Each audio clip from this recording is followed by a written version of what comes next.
guys, welcome back to my channel. Long வீடியோஸ்லாம் போட்டு ஒரு மாதம் போல் ஆயிடுச்சு. இந்த வீடியோ ஃபுல்லாக வந்து ட்ராவல் vlog தான். நானும் என் ஹஸ்பண்டும் ஒரு ட்ரிப் வந்து பிளான் பண்ணியிருந்தோம். அந்த ட்ரிப் பற்றி தான் இந்த vlog ஃபுல்லாக வந்து உங்களுக்கு ஷேர் பண்ண போகிறேன். ரொம்ப நாளாக வந்து இந்த சிட்டி லைஃப்லேருந்து கொஞ்சம் பிரேக் எடுக்கணும்னு யோசிச்சுக்கிட்டே இருந்தோம். பட் வந்து பிளான் எல்லாம் வந்து போடுவோம், பட் ஸ்கிப் ஆகிட்டே இருக்கும். ஏன்னா ஆஃபீஸ் லீவ் கிடைக்காது. லாஸ்ட் 2 வாரத்துக்கு முன்னாடி தான் வந்து லீவ் கொடுத்துருந்தாங்க. இதுக்கு மேலே வந்து பிளானெல்லாம் ஸ்கிப் பண்ண வேண்டாம்னு சொல்லிட்டு நாங்கள் வந்து டிசைட் பண்ணிட்டோம் கண்டிப்பாக போகணும்னு சொல்லிட்டு. நாங்கள் எந்த மாதிரி பிளேஸ் வந்து டிசைட் பண்ணியிருந்தோன்னா, நாங்கள் போகிற பிளேஸ் வந்து டிவைன் அண்ட் ப்ளஸ் நேச்சரோட கனெக்ட் ஆகிற மாதிரி இருக்கணும் அப்படின்றதால வந்து ஃபஸ்ட்டு நாங்கள் யோசித்தது கோயம்புத்தூர். ஆல்ரெடி கோயம்புத்தூர்லாம் போயிருக்கோம் அப்படின்றதுனால அதை வேண்டாம் அப்படின்னு சொல்லிட்டு அடுத்து யோசித்தது வந்து தென்காசி. ஸோ தென்காசி திருநெல்வேலிலாம் வந்து கொஞ்சம் எக்ஸ்ப்ளோர் பண்ணலாம் அப்படின்றதுனால வந்து அந்த பிளேஸ் தான் வந்து சூஸ் பண்ணியிருந்தோம். அண்ட் நைட்டு 10:30 மணிக்கு சென்னையிலேருந்து பஸ் ஏறி மார்னிங் 7:30க்கெலாம் திருநெல்வேலி வந்து ரீச் ஆகிட்டோம். ஆக்சுவலி நாங்கள் திருநெல்வேலி சூஸ் பண்ணதுக்கு காரணம் என்னென்னா, நாங்கள் எங்கெல்லாம் போகணும், எந்த பிளேஸ்லாம் போகணும்னு சொல்லி டிசைட் பண்ணியிருக்கோமோ அந்த பிளேஸ்க்கெலாம் போகிறதுக்கு இந்த ஊர் வந்து ஒரு மிட் பாயிண்ட்டாக இருந்துச்சு. ஸோ நாங்கள் அங்கே தான் வந்து செக்இன் ஆனோம். செக்இன் ஆனதும் சீக்கிரமாக ஃப்ரெஷ்அப் ஆகிட்டு அங்கே பிரேக்ஃபாஸ்ட் முடிச்சுட்டு நாங்கள் அங்கேருந்து திருச்செந்தூருக்கு தான் ஃபஸ்ட்டு நாங்கள் யோசிச்சு கிளம்புனது. பட் அதுக்கு முன்னாடி வந்து ஒரு பெருமாள் கோவில் பார்த்தோம். ரொம்ப ஃபேமஸான கோவில். நார்மலாக கூகுளில் சர்ச் பண்ணும்போது தான் வந்து இந்த கோவில் திருச்செந்தூருக்கு போகிற வழியில் இருக்குது அப்படின்ற மாதிரி வந்து எங்களுக்கு காமிச்சிது. சரி, அதுக்கு முன்னாடி இந்த கோவில் போயிட்டு வந்துடலாம் சொல்லிட்டு நாங்கள் அந்த கோவில் உள்ள போனோம். ரொம்பவே சூப்பராக இருந்துச்சு. இந்த கோவில் வந்து 108 திவ்ய தேசத்தில் 89வது திவ்ய தேசம் அப்படின்னும் வந்து அந்த கோவிலில் வந்து சொல்லியிருந்தாங்க. அண்ட் இந்த கோவிலோட நேம் வந்து ஆழ்வார் திருநகிரி ஆதிநாதர் பெருமாள் கோவில். திருப்பதியில் இந்த கோவில் வந்து 5வது திருப்பதினும். அண்ட் நாமாழ்வார் பற்றி நம்ம நிறைய ஸ்கூலிங்கில் படிச்சிருப்போம். ஸோ அங்கே வந்து நாமாழ்வார் அவதரித்த ஸ்தலம்னு வந்து அங்கே மென்ஷன் பண்ணியிருந்தாங்க. இந்த கோயிலில் வந்து ஒரு பெரிய புளிய மரம் இருக்குது. அந்த புளிய மரம் வந்து 5000 இயர்ஸ் ஓல்டு அப்படின்னு சொல்லியிருந்தாங்க. அங்கே தான் வந்து நாமாழ்வார் வந்து தியானம் பண்ணதாகவும் அவரோட கடைசி காலமும் வந்து அங்கே தான் முடிஞ்சதாகவும் வந்து மென்ஷன் பண்ணியிருந்தாங்க. இந்த கோவிலுக்கு வந்து நம்ம அதிகமாக போயிருக்க மாட்டோம். ஆக்சுவலி இந்த கோவில் வந்து திருச்செந்தூருக்கு முன்னாடி தான் இருக்குது. கரெக்டாக இந்த கோவில் வந்து திருநெல்வேலி டு திருச்செந்தூருக்கு போகிற வழியில் மிடில் தான் இருக்குது. நீங்கள் கூகுள் சர்ச் பண்ணாவே இந்த கோவில் உங்களுக்கு காமிச்சிரும். நிறைய பேர் வந்து 108 திவ்ய தேசம் பார்க்குறோம் அப்படின்னு சொல்லிட்டு பிளான் பண்ணுறவங்களாம் வந்து இங்கே வந்தீங்கன்னா இங்கே வந்து இந்த ஒரு திவ்ய தேசத்தை பார்த்துடலாம். இன்னொரு ஸ்பெஷல் என்ன இந்த கோவில்னா, இது வந்து ஒரு குரு ஸ்தலம். அதே மாதிரி நவகிரகத்தில் இது வேலனுக்குரிய வந்து ஸ்தலமும் வந்து அங்கே மென்ஷன் பண்ணியிருந்தாங்க. ரொம்ப அழகான கோவில். இதை வந்து மிஸ் பண்ணிடாதீங்க. நான் வந்து இவ்வளோ நாள் மிஸ் பண்ணிட்டேன். இதுக்கு முன்னாடி திருச்செந்தூர் வந்திருக்கேன். பட் நான் இந்த கோயிலை பற்றி சர்ச் பண்ணதும் இல்லை, கோயிலுக்கு போனதும் இல்லை. பட் நான் இன்றைக்கி வந்து அதை பார்த்துட்டேன். நீங்கள் கண்டிப்பாக திருச்செந்தூர்லாம் போகிறீங்க அப்படி சொல்லி பிளான் பண்ணிங்கன்னா இந்த 108 திவ்ய தேசத்தில் இந்த ஒரு திவ்ய தேசத்தை வந்து கண்டிப்பாக வந்து பார்த்துருங்க. அவ்வளோ பழமையான கோவில் அண்ட் அவ்வளோ பாசிட்டிவிட்டி இருக்குது. அங்கே பெருமாள் நீங்கள் பார்க்கும்போதே தெரியும் அந்த சிலைக்கு வந்து ஒரு உயிரோட்டம் இருக்குது அப்படின்னு சொல்லிட்டு. நீங்கள் அந்த கோயிலுக்கு போனீங்கன்னா கண்டிப்பாக ஃபீல் பண்ண முடியும். அண்ட் நாங்கள் 2வது வந்த கோயில் வந்து திருச்செந்தூர். இந்த கோயில் பற்றி நான் பேச போகிறதில்ல. சோஷியல் மீடியா ஓப்பன் பண்ணாவே இவரோட வீடியோஸ் தான் வந்து வைரலாக போயிட்டுருக்கு. திருச்செந்தூர் முருகன் கோவில். அன்றைக்கி சந்தன அலங்காரத்தில் வந்து அழகாக இருந்தார் சிரிச்ச முகத்தோட. சுவாமி பார்த்துட்டு ஈவினிங் வந்து அகைன் திருநெல்வேலி ரூமுக்கே வந்தாச்சு. இந்த விலாக்லேருந்து மறுநாள் அதாவது சண்டே வந்து கண்டினியூ ஆகுது. நாங்கள் வந்து சாட்டர்டே சண்டே தான் வந்து பிளான் பண்ணி வந்தது. சாட்டர்டே வந்து ஃபுல்லாக திருச்செந்தூர்லேயே வந்து ஃபுல் டே போயிடுச்சு. இது வந்து சண்டே. ஸோ சண்டே வந்து மார்னிங் எழுந்ததுமே வந்து ஃபஸ்ட்டு நாங்கள் போன கோவில் வந்து எங்கள் ரூம் பக்கத்துலேயே இருக்க நெல்லையப்பர் கோவில் தான். அதுவுமே வந்து ரொம்ப பழமையான கோவில், ரொம்ப ஃபேமஸான கோவில். இதுக்கு முன்னாடி நான் வந்து அந்த கோவிலுக்கு போனதில்லை. சரி, கண்டிப்பாக பார்த்து ஆகணும்னு சொல்லிட்டு அந்த கோவிலுக்கு தான் போயிருந்தோம்.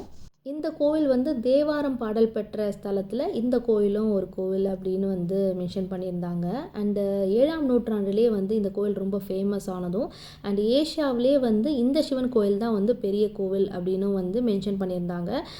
இந்த கோயிலை வந்து ஃபுல்லாக சுற்றி பார்த்துட்டு வெளில வரத்துக்கே ஒரு 1.5 மணி நேரம் போல் ஆயிடுச்சு. இந்த கோயிலோட இன்னொரு அதிசயம் என்னென்னா, அங்கே வந்து ஒரு பெரிய தூண் இருக்குது. அந்த தூணை சுற்றி ஒரு குட்டி குட்டி 48 தூண்கள் இருக்குது. அந்த ஒவ்வொரு தூணையும் நம்ம பீட் பண்ணும்போது, அதாவது நம்ம கையால் அப்படி அடிக்கும்போது ஒரு டைப் ஆஃப் மியூசிக்ஸ் வந்து அதில் வந்து ஒலிக்குது, நல்லாவே தெரியுது. அண்ட் அதில் வந்து ஒவ்வொரு தூணையும் நம்ம டச் பண்ணும்போது, அதாவது நம்ம அடித்து பார்க்கும்போது ஒவ்வொரு விதமான மியூசிக் வரும். லைக் கர்நாடிக் மியூசிக் வரும்னு சொல்லியிருந்தாங்க. அண்டு இந்த சரிகமப்பா அந்த ரிதம் ஸ்வரம்லாம் சொல்கிறாங்களே, எனக்கு அது மியூசிக் பற்றி சுத்தமாக தெரியல. இந்த மாதிரியான விஷயங்கள்லாம் கூட அந்த தூணில் வந்து அது 48 தூணை வந்து சுற்றி இருக்குது அப்படின்னும் வந்து சொல்லியிருந்தாங்க. நம்ம வந்து அதை பீட் பண்ணி பார்க்கும்போது சம்திங் ஒரு தூணில் வர மியூசிக் இன்னொன்றில் வந்து வரலை. அது மட்டும் நான் வந்து டிஃப்ரென்ஷியேட் பண்ணி பார்த்தேன். நல்ல ஒரு பாசிட்டிவ் வைப்ரேஷன். அதே மாதிரி இந்த சிவன் லிங்கம் வந்து நீங்கள் உத்து பார்த்தீங்கன்னா, நம்ம நார்மலாக எல்லா கோயிலையும் வந்து சிவன்லிங்கம் வந்து ஒரு மாதிரி முழுவலாக ஒரு மாதிரி பாலிஷ்டாக இருப்பாங்க. பட் இங்கே இருக்க சிவன்லிங்கம் வந்து லைட்டாக செதஞ்ச மாதிரி எனக்கு ஃபீல் ஆச்சு. பட் நான் அங்கே வந்து எதுவும் கேட்டுக்கல என்ன ஏதுன்னு சொல்லிட்டு. அதுக்கப்புறம் தான் நான் வந்து சர்ச் பண்ணும்போது என்ன வந்து அந்த கூகுள் சர்ச்சில் வந்து இருந்துச்சுன்னா, அந்த சிவன் லிங்கத்தில் வந்து அம்மனோட வந்து உருவம் வந்து பதிஞ்சிருக்கும் அப்படின்னு வந்து சொல்லியிருந்தாங்க. அதை நம்ம வந்து நார்மலாக பார்க்க முடியாது, அவருக்கு அபிஷேகம் பண்ணும்போது வந்து கண்டிப்பாக பார்க்க முடியும் அப்படின்னும் வந்து அதில் மென்ஷன் பண்ணியிருந்தாங்க. அண்ட் அம்பாலோட நேம் வந்து காந்திமதி அம்மன். அந்த கோயிலோட ஸ்தல மரம் வந்து மூங்கில் மரம்.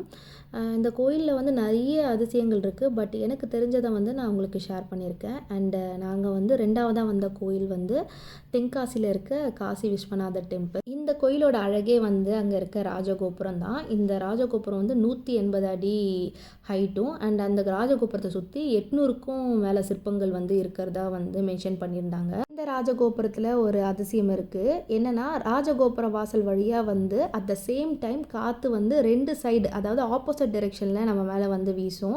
எப்படின்னா, பொதிகை மலையிலேருந்து வர காற்று அந்த கோபுரம் வழியாக உள்ளே வரும்போது மேற்குலேருந்து கிழக்கு, அதாவது நம்ம கோபுரம் வழியாக உள்ளே போகும்போதும் அந்த கோபுரத்தை விட்டு இறங்குனதுக்கப்புறம் கிழக்கு டு மேற்கு நம்மளை அப்படியே பேக்லேருந்து புஷ் பண்ணி கோயிலுக்குள்ளே தள்ளுற மாதிரி இருக்கும். இதை வந்து வாய் வார்த்தையெல்லாம் சொன்னால் புரியாது. நம்ம அந்த இடத்துக்கு போய் ஃபீல் பண்ணும்போது தான் தெரியும்.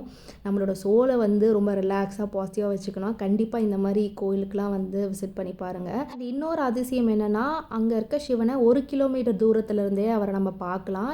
அந்தளவுக்கு பெரிய சிவன் அப்படிலாம் சொல்ல முடியாது. சின்ன ஒரு நார்மல் சைஸான சிவன் லிங்கம் தான். பட் அந்த அளவுக்கு பார்க்குற அளவுக்கு வந்து ஒரு நாலேஜபிளாக அந்த காலத்துலேயே வந்து சூப்பராக வந்து கட்டியிருக்காங்க.